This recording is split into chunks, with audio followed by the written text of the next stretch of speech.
This is a 2003 Clio 1.5 dCi, and this is a potential catfight, a standoff. We'll see who wins. I've got a problem whereby my glow plug light is coming on the dashboard when I'm driving, which of course on these Renaults is also an engine management light, indicating there's some kind of problem. It normally comes on when I'm off the gas, and it goes off when I'm on the gas a bit harder and the turbo boosts up. I don't quite know what this means yet, and I have had some basic software on it, some scanning software, and it hasn't come up with anything. I don't know why that is really. Maybe it just can't see that deeply. I'm wondering if it is the Egr valve. So today I'm going to remove the Egr valve, have a good look over it and give it a clean. Of course this is a very good idea to do on diesel engines anyway, to be honest. So I'll be removing some of these items now and having a go at the Egr valve. The Egr itself, the valve, is located underneath the air cleaner, just under there. I'll be getting to that shortly. Firstly, you need to remove the air filter assembly. So this pipe needs to just be pulled out of that gap using it. There's a little clip there, a little tab you need to remove. And I'll be disconnecting this wiring from here, so it's just a little clip there, pull upwards, little clip here, which you've just pressed down the metal tab there and pull it off. A similar arrangement for this here, which I can't do one-handed, but I will be taking that off in a moment. Failing that, I'll be removing this small torque screw and taking that off the filter housing. A Jubilee clip here needs to be undone so that the housing can be removed. Hello cat. After removing all of the clips and this front pipe, including this connector as I showed you a moment ago, but also there's another connector, which is this one here, and it attaches, if you can see in the dark, down there. So just look out for that one as well. I chose to remove this sensor, I think it's the map sensor, just by removing the Torx nut from the end. Now that all of that's been done, this should just pop up off these rubber feet like that, and it can be removed. So there's the Egr valve just there. Now I've seen other YouTube videos of people doing this job on this particular engine, and I think it's a bit of a pig to wiggle this one out. I'll need to be removing these bolts, and I believe there's one under the underside as well. And the struggle is trying to simply wiggle this out here. Involves usually a lot of sort of thin blade screwdrivers down here, very gently wiggling and prising, and then a bit of lubricating spray, and just wiggle, wiggle, wiggle a lot until it comes out. While I'm here, I will also be removing the intake pipe here. I think this is quite straightforward, just to check how dirty it is. Of course, the problem with diesels as they age is the more soot from the engine goes past the Egr and can clog up the intake pipe. Not always, but it can do, so worth checking that, make sure it's not restricted. So with the screws now released, they were in fact 10mm nuts on the top, and there's the bottom one, the third one underneath is a screw, and there's a guard as well to take off, just there. So with those released now, I've been trying to prise this away, and as you can see, I've got a very small little gap already, and I've been gently using a flat blade screwdriver, improper use of tools, oh well, and a hammer very gently just to tap in between there and lever as much as I can. Don't overdo this and take your time. You don't want to crack or ruin the housing or the valve itself. It'll just take a lot of wiggling. I have chucked some lubricating spray all over it as well, and I'll be doing more of that as I go as well. After a lot of wiggling and some gentle tapping and some possibly not so gentle tapping, I have my prize. Here it is, just removed. So let's go and take it to the bench and have a look at it. Here's the Egr valve then. It's off the car, and it wasn't as much wiggling as I thought it would be, or as much as some people would have you believe, at least for my case. There's obviously some dirt and carbon build-up around the outside. That's what causes it to be very tight to remove, other than the fact also it's a very tight interference fit. One major thing I've just noticed about it as I've taken it out, I'm very happy to see, I've read that if you see very wet deposits in here with the soot inside there and here and on the end as well, then it's possibly an indication that your turbo oil seals are failing and oil is leaking past those seals. I can see mine is completely bone dry. I'm not worried about this slight damp area here. That's because I was putting lubricating spray on this as I was pulling it out. But inside there, it's bone dry, very sort of powdery, dusty, with the carbon, and inside there as well on the end, bone dry, so that's fantastic. At least I know the turbo is still sealing well. So the next step for me now is to clean this in the standard way, which will be some kind of spirit cleaner, maybe some old petrol, to be honest, with a toothbrush, and clean it, make it a lot cleaner, and then check the action, make sure it moves okay. Giving it a bit of a clean up now with the petrol, and with a rag as well, dried it a little bit, so it looks a little bit better than it was. I'm not sure how bad mine was compared to some of the others, maybe it wasn't quite that bad. So really it's the movement I want to check, so I believe this just pushes out that way, yeah. And of course I want to make sure it's not sticking or bound up.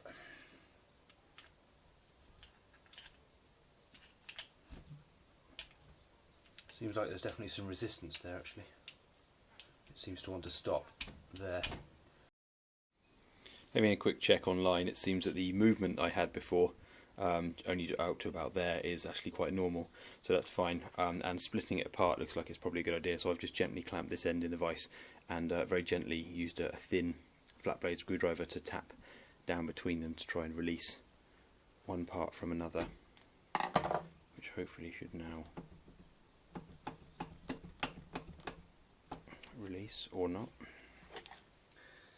And there is a little bit more dirt inside this one now that I've split it apart. I've got some of this crusty carbon here, so back to the bowl to clean it up.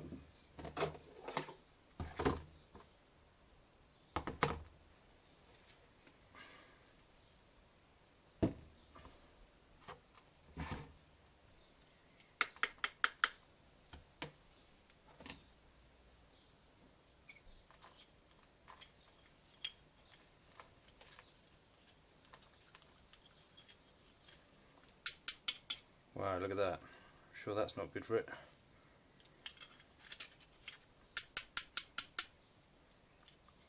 Don't put that on your toast.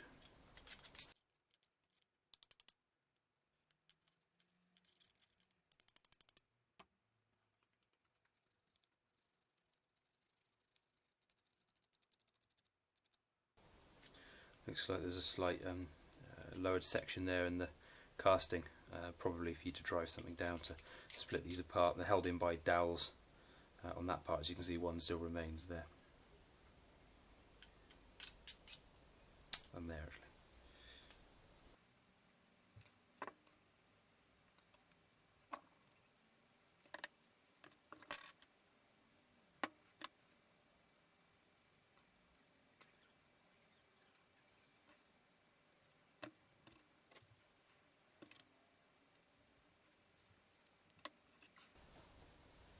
Just for reference, for the level of dirt you see here, this Clio has done around about 148,000 miles, I believe.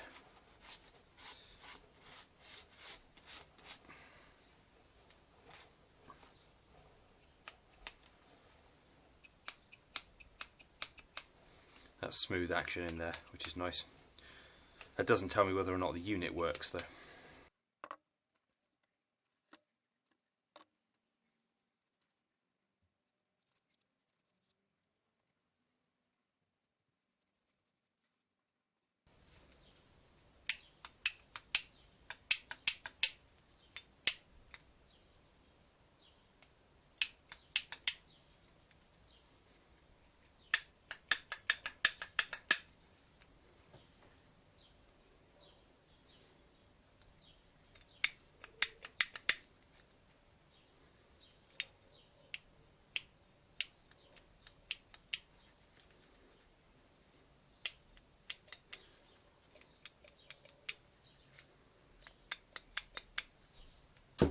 Looks like that'll do.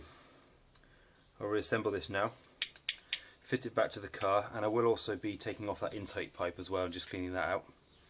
And I wonder if this will solve my problems. Meanwhile, back at the car, taking off the intake pipe involves one 13mm bolt on this bracket. At the end of it, it attaches just down there, and I also chose to remove the sort of engine hoist bracket plus the little tab for the cover as well. It's two 13mm bolts for that one. It just made it getting out a little easier. It's very, very easy to get to. So here is the pipe and how well you'll be able to see in the sunlight, it's got a fair bit of carbon in it. There you go. Probably nothing more than most other people's. I don't know how much that's really restricting flow realistically, but certainly I will clean that out.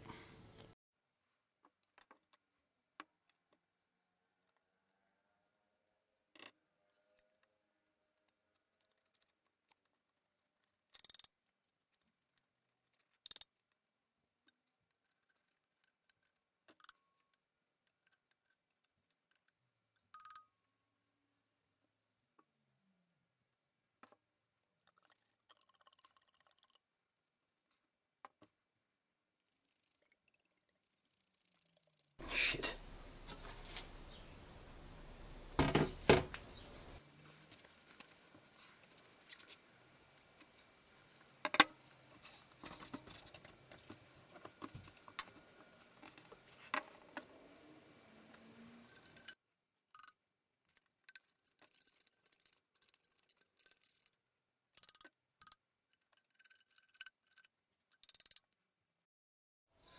I wonder if a Brillo pad would be good to clean this with. I'm going to shove this down there with the screwdriver and then dig it back out again, hopefully.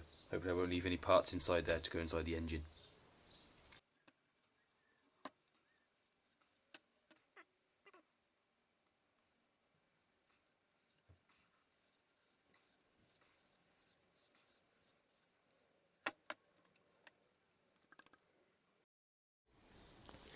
Everything is now back together, and I've just put the air cleaner assembly on as well. Don't forget to attach all of the electrical connectors. So there is one at the back of the EGR housing down there. There is one of these sort of clips up here, and a second one of them just there. Don't forget that one as well, on the hose lower. Clip it into the holders here, it's just nice to do that, and there. Don't forget to reattach this if you've taken it off, and clip that back in. So that's basically it. You've cleaned the EGR and the intake pipe as well. Hopefully your engine might run a little better now. Maybe it won't make any difference, so maybe that wasn't your problem. Hopefully it will be for me, but that remains to be seen. That's a separate issue. But at least I've shown you what to do to take off the EGR and clean it on this engine. Cheers for watching.